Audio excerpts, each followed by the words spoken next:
Calling. It might be one of the most loaded words in the entire Christian vocabulary. We talk about it constantly. Find your calling, living your calling, walking in your calling. People build careers around helping others find it. I mean, whole conferences are dedicated to it, books and podcasts and courses, all pointing toward this thing called calling that everybody seems to agree matters enormously. And yet, the actual how of finding it is surprisingly rarely addressed with any real specificity. Most of what we get is offered as either a mystical waiting for a clear word from God or a self-help framework that feels spiritually thin. I want to give you something more useful than either of those today. Calling is not a formula, but it is a real framework, something grounded, honest, and practically workable, something that you can actually use starting this week. Hey, I'm Jory. Welcome back to the Refinement Room. This is the final video in our series on calling and career transition. We have talked about the fear of making the wrong move and how it's rooted in our identity. And we've talked about gifts and how to find the ones you really have been overlooking. And so today we're bringing it all together. How do you actually find your calling when you genuinely don't know where to start? Those questions asked honestly and worked through carefully produced a direction, not a complete picture, not a detailed roadmap, a direction. And direction, I've learned, is enough to start moving. Before I give you the framework, I want to address something that comes up almost every time I have this conversation, especially with Christians who are trying to be faithful in how they approach it. The question is, shouldn't I just wait for God to make it clear? And my answer is yes and yes. Here is what I've observed. The revelation almost always comes in response to movement and seeking, not in the absence of that. The framework I'm going to give you is not a substitute for God's guidance. It is a way of putting yourself in the position to receive it. It is doing the honest, reflective, prayerful work that creates the conditions for clarity to emerge. Point number one, calling is a direction, not necessarily a destination. The biggest misunderstanding I encounter about calling is the idea that it is a specific role, a specific job title, a defined position, a clear destination that you either have or you don't have. This misunderstanding, it produces two groups of stuck people. The first group has a clear title. They're a pastor, a missionary, a teacher. They define their calling entirely by that title. And when the title changes, they experience a calling crisis. The second group doesn't have a clear title and therefore concludes they don't have a calling. They spend years waiting for the specific role to appear while the direction they were made for goes unexpressed. Calling is not a destination, it is a direction, a consistent orientation, the kind of contribution you are wired to make, the kind of problem you're drawn to solve, the kind of impact that flows most naturally from who you actually are. And that direction can express itself through many different roles across our lifetime. The same person called to bring clarity and freedom to people who are stuck might do that as a coach, as a pastor, a teacher, a writer, a parent, a mentor. The roles change. The direction, it stays the same. The question is not what specific role am I called to? The question is, what direction am I constantly pulled toward? What is the underlying contribution that keeps surfacing across all the different contexts and all the seasons of my life? Point number 2, the four-quadrant calling framework. Here is the practical framework. Calling tends to live at the intersection of 4 different things. And when all 4 are pointing in the same direction, you are in the right lane. The first is gifts. What are you actually good at? What comes naturally? What gives you energy? We spent the whole last video on this. And if you haven't watched it, I want you to go back and do that work first, because gifts are the foundation of the framework. The second is passion. What do you care about deeply? I mean, what really breaks your heart? What injustices in the world or need or gap make you genuinely angry or grieved or fired up? Passion is not the same as a preference. It is not just what you enjoy, it is what you cannot remain indifferent to.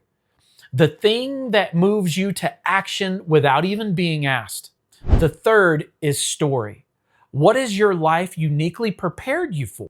What have you lived through? What have you learned, survived? What have you overcome that has produced a specific kind of wisdom or a compassion, or maybe it's an insight that you could use to help someone else? Your history is not wasted. It is preparation. And the things you've been through often point directly at the people you're equipped to serve. The fourth is need. Where does the world or your specific community, your specific context, need what you uniquely carry? Calling is never just about you. It is always pointed outward. It requires a need that your specific combination of gifts, passion, and story is positioned to meet. Where those 4 things overlap, that is what we call your calling zone, not a job title, a direction. And once you can see the direction, the specific expression of it will become much more findable. Point number 3, calling is revealed through movement, not waiting. Here is a principle I have come back to again and again, both in my own personal journey and in working with people that are in transition. Calling is almost never revealed before you move. It's revealed through movement. Boy, I wish I would have known that when I was younger. This is not the same thing as saying move without discernment. It's saying that discernment is not purely internal or static process. It is also experiential. It's dynamic one. You try things. You pay attention. What fits? What doesn't? You follow the energy. You notice where things open and you notice where they close. The Proverbs 3:5-6 promise, He will make your paths straight, is a promise to the person who is walking. The path becoming straight requires that there is a path. And the paths are made by walking, not just by planning. So practically, this means you start moving toward the direction before you have the complete picture.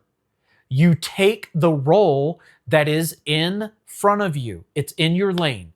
Even if it's not the ideal expression of your calling, you do the side project that develops the gift even while you're still in a day job that pays the bills. You have the conversations, you knock on the doors, you take steps, and you pay close attention to what happens when you do. The feedback from that movement is not incidental. It's guidance. God speaks through open doors and closed ones. He speaks through energy and depletion, through fruitfulness and not having fruit. But only if you are moving enough to receive that feedback. Point number 4, calling, it unfolds. It doesn't arrive complete. The last thing, And I think this might be the most important reframe in this whole series. Calling does not arrive fully formed. It unfolds over time through seasons, through development, through faithfulness, especially in smaller expressions that actually prepare you for the larger ones. Joseph, he did not go from the pit to the palace in one step. David was faithful with the sheep before he was anointed king. Paul spent years in relative obscurity after his Damascus Road experience before the full scope of calling became visible. The calling conversation is not a problem to be solved once and then done. It is a lifetime orientation. It's a returning to the question of what God is doing and how your specific life at this specific step with these specific gifts in this specific moment participates in it. Which means wherever you are today is not behind. It is exactly the stage in the journey where the next step gets taken. And the next step is always available, even when the whole path isn't. Here is the full exercise. Give it 1 hour, real, uninterrupted time. I want you to answer all 4 quadrant questions in writing. Number 1 are gifts.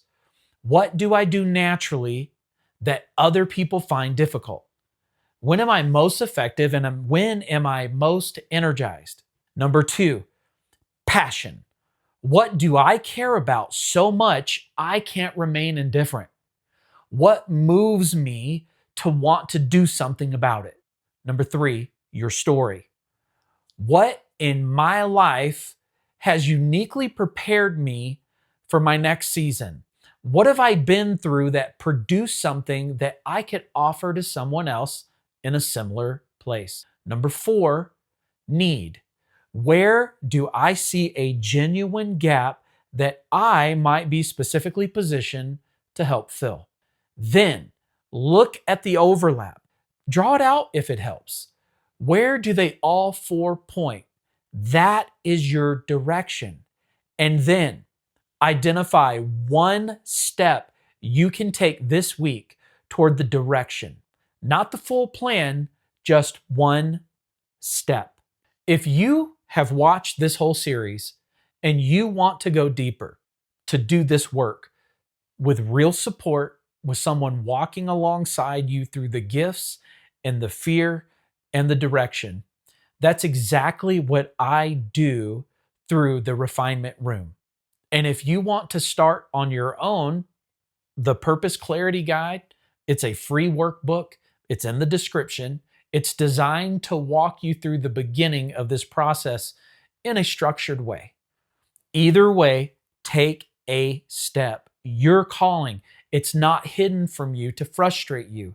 It is unfolding, and you have more to work with than you really think. I want to see what surfaces across this particular community.